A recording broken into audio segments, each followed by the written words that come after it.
오늘 주시는 하나님 말씀을 받습니다. 오늘은 잠언 4장 10절에서 13절까지 말씀을 저와 여러분이 한 절씩 교독하여 읽겠습니다. 10절입니다. 내 아들아 들으라, 내 말을 받으라. 그리하면 내 생명의 해가 길리라. 내가 지혜로운 길을 내게 가르쳤으며 정직한 길로 너를 인도하였은즉. 12절. 다닐 때에 내 걸음이 곤고하지 아니하겠고 달려갈 때에 실족하지 아니하리라. 훈계를 굳게 잡아 놓치지 말고 지키라. 이것이 내 생명이니라. 아멘. 하나님 말씀입니다. 자, 오늘 새벽에는 지혜자가 걷는 생명의 길에 대한 말씀을 여러분과 좀 나누고 기도하겠는데, 여러분, 우리가 똑같은 길을 걸어가더라도 그 목적지가 달라요.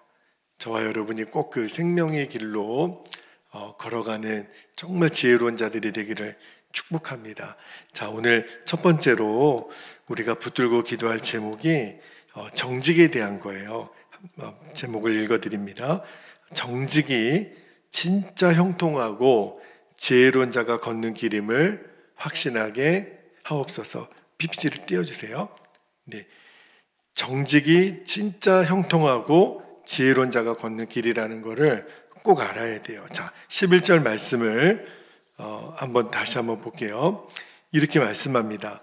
내가 지혜로운 길을 너에게 가르쳤으며 정직한 길로 너를 인도하였은즉. 그렇게 지금 솔로몬이 이 말씀을 전하고 있는데, 거기 여러분 지혜로운 길, 정직한 길, 여러분 성경책에 밑줄을 한번 그어보세요. 여러분, 지혜로운 길과 정직한 길이 표현으로 보면 다른 것 같지만, 그러나 의미적으로 보면 같은 뜻이라는 거예요. 무슨 말이냐면 정직한 길이 지혜로운 길이다.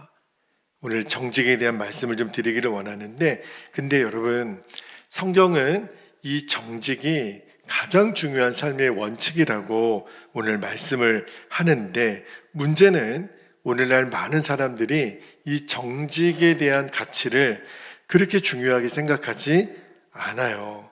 대부분의 사람들에게 물어보면 정직은 좀 고지식한 거, 고리타분한 거, 오히려 정직하면 손해본다고 생각하는 사람들이 많습니다. 실제로 요즘 중고등학교 아이들에게 설문조사를 해보면 정직히 반응하면 오히려 손해보고 적당하게 거짓말하는 것이 내게 유익이다. 대부분의 아이들이 그렇게 생각한다는 거예요. 여러분, 아무려면 집에서, 학교에서 거짓말 잘하는 방법 이런 거를 가르치겠습니까? 그런데 참 사람이 악하다라고 하는 것이 언제 느껴지냐면 거짓말을 정말 밥 먹듯이 해요. 그리고 그것이 별로 문제라고 생각하지 않아요. 그래서 때때로는 아이들도 이 컨닝이라고 그러죠. 부정행위를 통해서라도 내가 내신만 잘 받을 수 있다면, 좋은 대학만 갈 수 있다면 적당하게 거짓말을 해가서라도 정직하면 손해보는 거고, 거짓말해서라도 내가 이익을 얻을 수 있다면 그렇게 하겠다는 거예요. 학생들뿐만 아닙니다. 여러분, 요즘은 많이 이제 근절됐다고 하지만 옛날에도요, 정말 이중장부 쓰는 그런 기업들이 너무 많았어요. 세금을 어떻게 해서든지 덜 내고, 그래야 우리가 갖는 유익을 더 많이 누릴 수 있으니까. 그래서 실제 수입과 그 장부에 기입한 수입이 다르고 매출도 다 다르고, 그러나 적당히 그렇게 해가지고 내가 이윤을 남기는 게 그게 당연한 거지. 실제로 그랬다니까요. 여러분, 근데 오늘 솔로몬이 가르치는 말씀을 잘 보세요. 정직한 길이 지혜로운 길이다. 왜 지금 솔로몬이 이렇게 확신에 차 있게 말씀을 하냐면 이유가 12절에 나와요. 자, 12절 한번 볼게요. 12절에 보니까 이제 정직이 지혜로운 길이라 그랬잖아요. 다닐 때에 내 걸음이 곤고하지 아니하겠고 달려갈 때에 실족하지 아니하리라. 그냥 이 말씀을 처음 읽을 때만 해도 이게 무슨 말인지 저도 잘 이해가 안 되는데, 원어를 보니까 여기 다닐 때, 12절에 나오는 다닐 때에는 우리들의 그냥 늘 일상을 걷는 매일매일의 평범한 삶, 일상적인 삶에 대한 표현이라는 거예요. 그리고 달려갈 때의 이 말은, 여러분, 그 여호와를 앙망하는 자에게 새 힘을 주시는데, 걸어가도 달려가도 피곤치 않고 곤비하지 아니한단 말이죠. 거기도 달려간다는 표현이 나오는데, 여기 달려간다는 표현이 뭐냐면 위급하고 어려운 고난의 때를 말한다는 거예요. 그러니까 정직이 지혜로운 길이다, 정직이 생명의 길이다 라고 하는 거를 진짜 믿는 사람은 평범할 때든지 또는 위기가 왔을 때든지 여기 말씀해 보니까 지혜로 인하여 곤고하지 않을 것이고 실족하지 않을 것이라는 거예요. 여러분, 어떠한 일이 있더라도 정직을 지키는 사람은 넘어지는 일이 없다라는 거예요. 물론 이 말씀이 아무런 어려움도 없고 무사태평하다는 의미는 아니에요. 우리 인생에 고난이 오고 시련은 있겠죠. 그죠? 그러니까 매일매일 일상의 삶이나 어려운 고난의 때나, 그러나 정직이 지혜의 길, 생명의 길인 것을 믿는 사람은 절대로 흔들리지 않고 하나님이 영과 육으로 그 힘과 능력을 주신다는 거예요. 그러니까 그 사실을 오늘 솔로몬이 강조를 합니다. 여러분, 우리도 주변에 있는 사람들 보면 정말 거짓말을 미덕이라고 생각하는 사람까지도 있다니까요. 그래서 성공의 길, 잠깐 유익을 누릴 수 있을지 모르겠지만, 그러나 결국은 그 정직을 끝까지 지키지 못한 사람은 나중에 밀려오는 그 시련과 어려움을 이겨내지 못합니다. 자, 여러분, 시편 1편 4절에 이런 말씀이 있죠. 악인들은 그렇지 아니하며 오직 바람에 나는 뭐와 같도다? 겨와 같도다. 훅 불면 다 날아가 버려요. 내가 늘 정직으로 나를 지키지 못한 사람은 결국은 후 불면 다 날아간다니까요. 그런 사람의 특징을 예수님이 뭐라고 말씀하세요? 산상수훈에서 그의 인생은 모래 위에 지은 집과 같다. 그러니까 작은 고난에도 견디지 못한다니까요. 여러분, 우리가 악인의 형통을 부러워할 이유가 없다 그랬죠. 그 정직하지 못한 거짓말하는 것으로 인해서 설령 지금은 성공을 누릴 수 있을지 모르겠지만 결국 하나님의 심판을 그가 피할 수가 없어요. 그런 사람의 모습을 시편 73편 18절에서 20절까지 보면 이렇게 묘사합니다. 한번 읽어드릴게요. 시편 73편의 18절에 주께서 참으로 그들을 미끄러운 곳에 두시며 파멸에 던지시니 그들이 어찌하여 그리 갑자기 황폐되었는가. 놀랄 정도로 그들은 전멸하였나이다. 20절에 주여 사람이 깬 후에는 꿈을 무시함같이 주께서 깨신 후에는 그들의 형상을 멸시하시리이다. 하나님이 다 보고 계시고 다 알고 계시다라는 거예요. 우리가 꿈꾸면 잠에서 일어나면 꿈꿨던 거 다 잊어버리잖아요.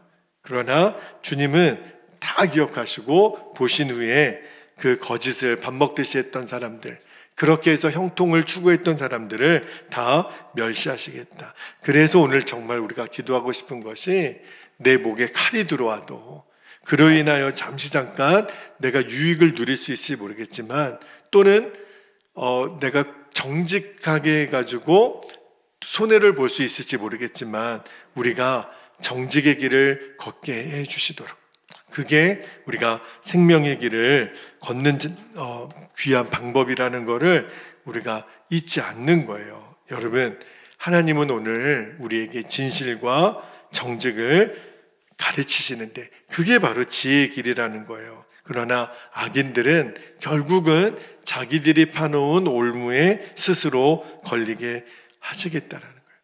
오늘도 우리가 하루를 살아가면서 적당하게 거짓말하고 넘어가는 일이 그게 이제는 더 이상 우리에게 당연한 일이 되지 않기를, 어떤 일이 있더라도 우리가 정직하게 하나님과 내 자신과 내 주위의 사람들에게 반응하면 결국은 이 평범한 일상의 길이든 고난의 길이든 하나님이 우리를 흔들리지 않고 지키시겠다. 이 복을 저와 여러분들이 놓치지 않게 되기를 주님의 이름으로 축복합니다. 자, 두 번째, 우리에게 기독해 하시는 제목을 주셨는데 잠언에서 계속 반복되는 주제이기도 해요.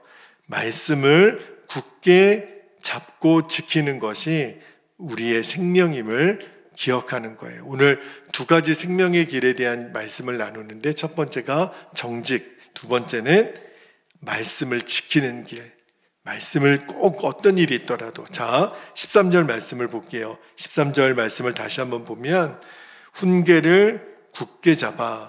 훈계나 지혜나 다 같은 말이죠. 굳게 잡아 놓치지 말고 지키라. 이것이 너의 생명이니라. 이게 무슨 말이냐면, 우리가 이제 하나님 말씀을, 신앙생활은 하나님 말씀을 붙들고 말씀을 지키는 것이 신앙생활이잖아요. 그렇게 우리가 믿음 생활을 시작했다면 어떤 일이 있더라도 우리가 정말 그 말씀을 놓아서는 안 된다. 말씀을 지키기 위해서 우리가 어떤 대가 지불이라도 내가 치러야 된다. 그러면 너에게 생명이 되겠다. 그게 우리의 생명이라는 거예요. 여러분, 실제로 우리 성경에 등장하는 믿음의 선배들은 다 그렇게 살았어요. 정말 하나님 말씀하셨다면 내가 생명이 어찌 되든 이 길을 걸어갔다고요. 대표적인 사람이 믿음의 조상인 아브라함이죠. 아브라함이 75세에 하나님이 하란 땅에서 내가 너에게 지시하는 땅으로 가라, 그렇게 말씀하시죠. 그때 자, 창세기 12장 4절에 한번 볼게요. 창세기 12장 4절에 보면, 이에 아브라함이, 잘 보세요, 뭘 따라갔는지를 주목해 보세요. 여호와의 말씀을 따라갔고, 롯은 누구랑 갔다 그래요? 그와 함께, 아브라함과 함께 갔어요. 아브라함이 하란을 떠날 때 75세였더라. 여러분, 아브라함도 롯도 다 하나님이 택한 사람들이죠. 그런데 무엇을 따라가는지는 너무 달라요. 아브라함은 하나님의 말씀을 따라갔고, 롯은요, 사람 따라가는 인생. 지금도 여러분, 하나님 말씀을 따라가는 인생이 있지만 사람 따라가고 형편 따라가고 욕심 따라가고, 그 인생의 끝이 똑같을 수가 없어요. 근데 여러분, 지금도 마찬가지지만 그 옛날에 아브라함이 아무런 연고가 없이, 정처 없이 자기의 본토 친척 아비집을 떠났다라는 거는, 이거는 생명을 내놓는 결단인 거예요. 정말 하나님에 대한 완전한 신뢰가 없다면 어떻게 가겠습니까? 여러분, 지금 하나님이 우리에게, 자, 지금 모든 걸 정리해서 지금 내가 너에게 지시할 땅으로, 아직도 지시할 땅을 가르쳐 준 것도 아닌데 무조건 떠나라. 어떻게 갑니까? 그죠? 아니, 어디로 가라는지 주소를 좀 가르쳐 주시고, 어떻게 가야 되는지 방법도 알려주시고, 하나님은 그렇게 말씀하지 않고 내가 너에게 명할 것이니 너는 떠나라.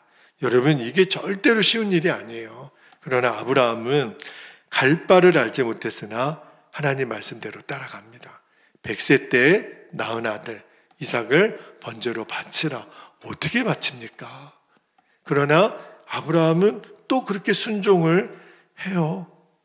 독자까지도 바치려고. 여러분, 그래서 아브라함이 인생이 망했나요? 아니에요. 아브라함이 100세가 되어 얻은 아들을 산채로 바치라. 그래서 나중에 무정한 아비로 그가 어떤 비난을 받았습니까? 아니에요. 하나님은 이삭도 살렸지만 아브라함은 결국은 말씀을 따라 선택했던 순종으로 인해서 그의 이름이 믿음의 조상이 됩니다. 마태복음 1장 1절이 어떻게 시작이 돼요? 아브라함과 다윗의 자손 예수님의 계보라. 그가 예수님의 조상이 돼요. 여러분, 사사기에 나오는 기드온에 대한 이야기 기억나시죠? 미디안의 군사가 13만 5천 명이었어요. 근데 하나님은 300명만 데리고 나가서 싸워라. 말이 돼요? 아니 13만 5천하고 300명이 싸워서 이게 옛날에 전쟁의 게임이 되냐고요. 그러나 기드온이 순종해서 나아가요. 그리고 대승을 거두죠. 여러분, 나를 그렇게 죽이려고 했던 그 사울 왕을 하나님이 기름 부으셨다라는 이유만으로 죽여서는 안 된다. 아니 그렇지 않으면 내가 죽을 판인데, 그러나 다윗은 끝까지 살려두잖아요. 여러분, 풀무불 앞에서, 사자굴 앞에서 끝까지 믿음의 절개를 지켰던 다니엘과 그 세 친구들의 이야기를 알잖아요. 우리가 하나님 말씀대로 산다라고 하는 것이 어떻게 보면 바보 같고 죽는 길 같고 망하는 길 같이 보여요. 그러나 여러분, 우리가 성경을 읽어서 알잖아요. 그들이 죽임을 당했습니까? 파멸을 당했습니까? 멸시를 당했습니까? 고난은 있었지만 마침내 하나님 말씀을 따라갔던 사람들은 다 승리의 길, 생명의 길을 걸어갔다고요.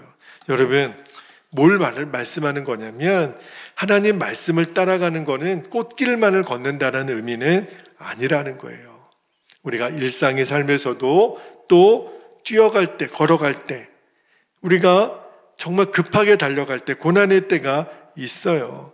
시편 23편에 보면 사망의 음침한 골짜기를 걷는 것 같은 그러한 고난의 때, 시련의 때가 있어요. 그때 내가 잠깐 말씀을 좀 팽겨치고, 내가 세상의 길도 좀 붙잡고 싶은 유혹이 왜 우리라고 없겠어요. 눈 딱 감고 이때는 거짓말도 좀 하고 하나님 말씀 내려놓고 인간적인 방법을 써야지. 근데 결국은 그 끝이 망하는 길이라는 거예요. 그게 죽음의 길이라는 거예요. 오늘 이 말씀을 여러분, 우리들이 꼭 마음에 새겼으면 좋겠어요. 오늘 두 가지를 나눴습니다. 하나는 정직의 길이고, 하나는 하나님 말씀을 끝까지 붙잡는 거예요. 누구처럼요? 죽으면 죽으리라 나아갔던 에스더처럼. 그러나 죽지 않아요. 죽음의 길을 향해서 가는 것 같지만, 그러나 그 길이 말씀의 길을 지키는 길이라면 결국은 하나님은 생명의 보답을 주신다라는 거예요. 아무런 어떤 어려움이 오더라도, 고난이 오더라도 하나님, 끝까지 하나님 말씀 붙들고 나아가겠습니다. 하나님은 그 자를 반드시 생명의 자리, 축복의 자리로 이끌어 주신다라는 거예요. 이 길을 절대로 우리가 벗어나지 않고 오늘 하루도 우리가 정직의 길, 말씀을 붙잡고 쫓아가는 그러한 하루가 되기를, 그리고 우리의 인생이 되기를 주님의 이름으로 축복합니다. 이제 우리 함께 기도하겠습니다.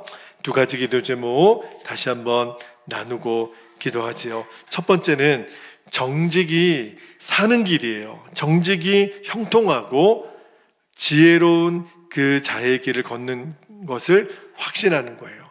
오늘도 내가 어떤 일이 있더라도 정직했다면 그러면 지혜로운 자의 길을 걸었습니다. 그거를 여러분들이 기억하시고, 두 번째는 말씀을 완전히 붙잡는 거예요. 말씀을 따라 사는 거예요. 말씀을 지키는 것이 나의 생명임을 꼭 기억하게 하옵소서. 오늘도 우리가 말씀을 들었다면 듣는 대로 우리가 이 길을 걸어갈 수 있기를 주님의 이름으로 축복합니다. 이제 주신 말씀과 기도 제목을 붙잡고 주님의 이름을 간절히 부르시고 통성으로 기도하겠습니다. 주여